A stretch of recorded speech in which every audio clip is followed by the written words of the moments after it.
Voilà, est-ce que je peux vous demander un petit moment d'attention, s'il vous plaît? Chers jubilaires, mesdames, messieurs, chers amis, soyez tous les bienvenus aujourd'hui parmi nous. Alors, je voudrais tout d'abord excuser Marie Messence et Charles Bach, qui fêtent leurs 60 ans de mariage, mais qui malheureusement, pour des raisons de santé, ne peuvent pas être parmi nous. Et je vous demande aussi de vouloir excuser deux membres du collège, qui malheureusement ne peuvent pas nous rejoindre, donc Richard Flandroit et Hélène de Scotté.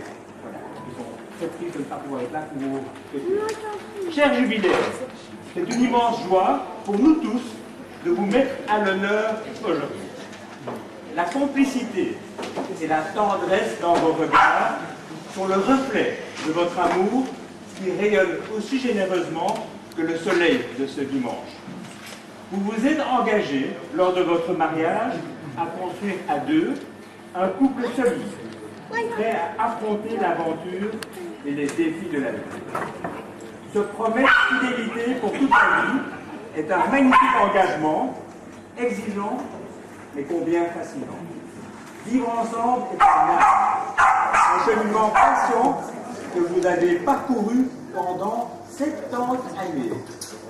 C'est exceptionnel. Nous tenons à vous en féliciter vivement. Vous êtes pour nous tous des merveilleux exemples d'amour et de bonheur parfait. Au nom du collège communal et de l'administration, je vous souhaite de tout cœur de pouvoir vivre encore de belles années de joie et de bonheur, entourés de votre famille et de vos amis.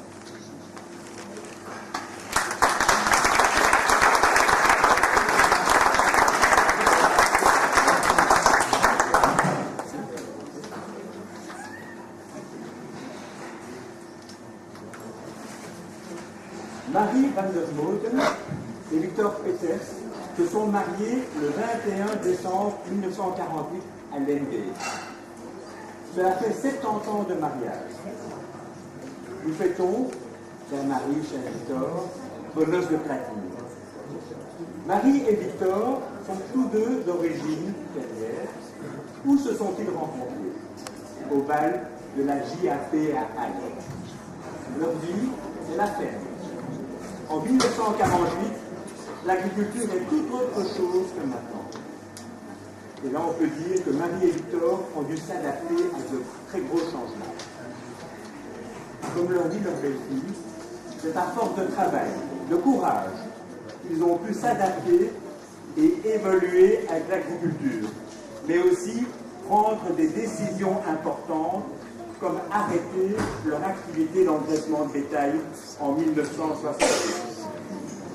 Toute leur vie, ils n'ont eu qu'un seul objectif, faire progresser la ferme. Ils l'ont fait ensemble, l'un avec l'autre. Ils ont pu suivre l'évolution de leur métier, c'est parce que Marie et Victor sont passionnés par leur profession, très ouverts aux nouvelles techniques pour améliorer les cultures et leur cheptel, et avec toujours l'envie d'aller de l'avant.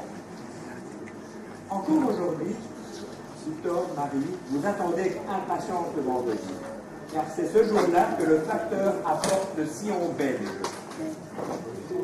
C'est le moment de détente pour vous deux. Ils ont eu toute jamais remettre au lendemain ce que l'on peut faire le jour. Mais la vie n'est pas un long fleuve tranquille. Vous avez de très bons moments, de moins bons, et surtout un énorme chagrin. Et si aujourd'hui, vous fêtez avec vos amis et votre famille votre 70 ans de mariage, c'est aussi pour vous leur dire un très grand merci. Et un merci immense à votre belle-fille, qui est très souvent présente auprès de vous, ainsi que votre petite-fille et votre arrière-petite. Chère Marie, cher Victor, nous vous souhaitons une très belle fête pour vos noces de plaine.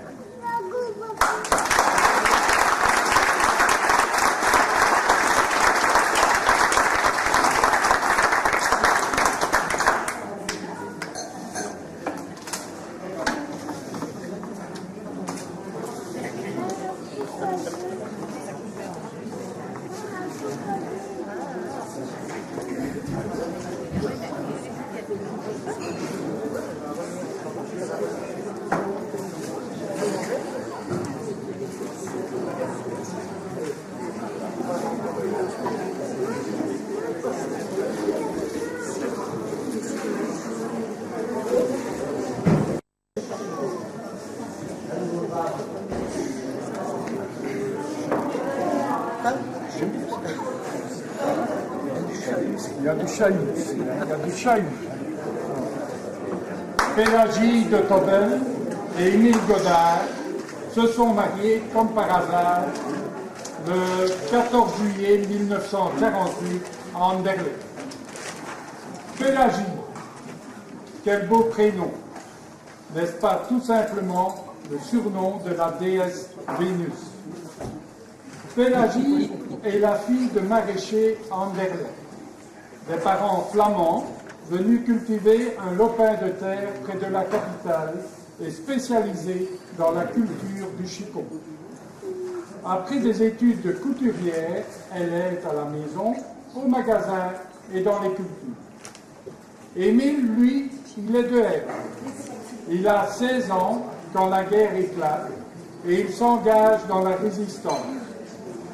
Puis poursuivra la guerre en guidant les Américains dans la fagne et ensuite comme volontaire de guerre, ce qui lui fera connaître l'Allemagne et la Tchécoslovaquie. C'est lors d'un casernement à Bruxelles qu'il rencontre Pélagie à la suite d'un accident à la place Jamin, lors de la Ducasse. Ce fut un accident en autoscooter, où Pélagie avait comme passion de chipper les bérets des militaires anglais, hollandais et bien sûr des Belges. Il faut savoir aussi qu'Émile, s'il avait perdu son béret, n'avait pas perdu sa terre. Et c'est tout naturellement qu'il a retrouvé Pélagie, comme il dit, par hasard. On a ou on n'a pas fait l'armée secrète pour rien, n'est-ce pas, Émile? À ce moment-là, Émile était prêt à partir en Afrique. Mais le papa de Pélagie lui a vanté les mérites du chicon et du magasin qu'il souhaitait développer.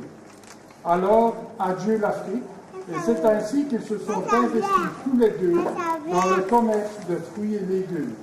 Pas un métier facile, se lever tôt pour le marché matinal, développer également une épicerie, d'autant plus qu'ils vont perdre rapidement les parents de Pélagie. Ce fut un travail avec de grosses responsabilités. Ils décident donc de remettre leur commerce et de reprendre une librairie. Librairie toujours tenue aujourd'hui par leur fille. L'autre fille, Véronique, habite à Braine-le-Château et c'est grâce à elle qu'ils ont pu venir à la résidence du privilège à Auté, où ils résident depuis 4 ans. Ils sont également fiers de leurs 6 petits-enfants. Émile participe activement à nos cérémonies patriotiques, où il arbore avec fierté ses nombreuses décorations, étant, il est vrai, le dernier combattant de la guerre 40-45. Mais je soupçonne quand même que cela lui confère à la résidence un certain prestige qu'il use et abuse auprès des pensionnaires et du personnel féminin. C'est pour moi aussi l'occasion de me faire votre interprète Pélagie et Émile, pour remercier tout le personnel de la résidence, mais aussi Géry d'Anlois pour tous les services qu'il vous rend, et comme vous le dites, Pélagie, Géry, c'est le plus beau. Pélagie, Émile, Marie, Victor, vous êtes des couples rassurants pour nous tous. Deux îlots de tendresse, et comme la platine, votre amour est inaltérable, malléable et séductif. C'est-à-dire que l'on peut allonger, étirer sans rond, et en tant que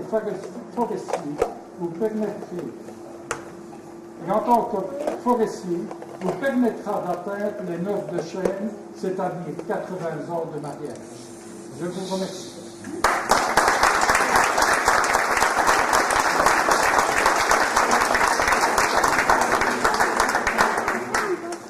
Voilà, il y a des sous dedans, ne perdez pas. Il y a des sous dedans, ne les perdez pas.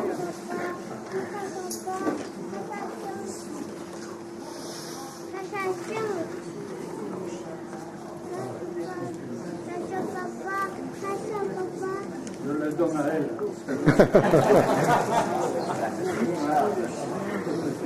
Vous êtes gâtés,